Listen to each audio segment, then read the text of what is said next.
అదే RTV app వార్తల్ని క్షణాల్లో చదివే అవకాశం ఉంటుంది. ఒక న్యూస్ పేపర్, ఒక టెలివిజన్ ఛానల్ మీ చేతుల్లో ఎప్పుడు ఉంటాయి. ఎంత మాట వస్తే అంత మాట, నోటికి ఎంత మాట వస్తే అంత మాట. నిజంగా బాధేస్తుంది.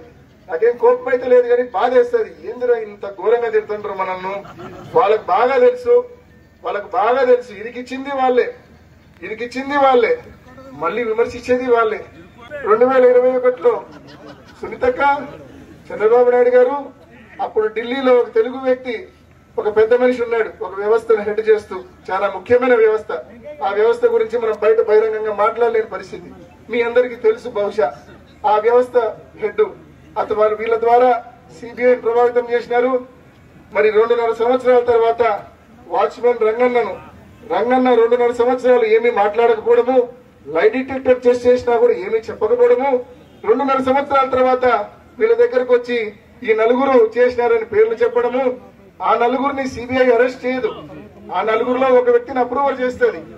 అప్రూవర్ చేయకముందు, అప్రూవర్ అంటే ఏంటంటే నిందితుడిని సాక్షిగా మార్చడాన్ని అప్రూవర్ అంటారు. అసెంబ్లీ అభ్యర్థిగా పోటీ చేసినాడు. 2 అక్కలు రోడ్డు మధ్య తిరుగుతున్నారు కదా, ఏ ఒక్కసారి కూడా అతను నోడిమని మాట వరుస కూడా చెప్పరు. తానే చంపాను మొత్తుకుంటున్న ఆ వ్యక్తిని ఓడిమని మాట వరుస కూడా మా అక్కగారు ఇద్దరు చెప్పరు. నా మీద ఎందుకు మరి ఏడుస్తారో నిజంగా వాళ్లకు, ఆ దేవుడికి, ఆ చంద్రబాబు నాయుడు గారికి వీళ్ళకే తెలియాల. కసిపూసి వదిలేసినారు నన్ను. నేను చెప్తా ఉన్నా ఈ 3 ఏళ్లుగా నాన్నను ఇదే తప్పుడు వాంగ్మూలాలు, ఇదే తప్పుడు అప్రూవర్ సాక్ష్యాలు, వీటిని పెట్టి నాన్నను దాదాపు 385 రోజులు నాన్నను జైల్లో పెట్టారు.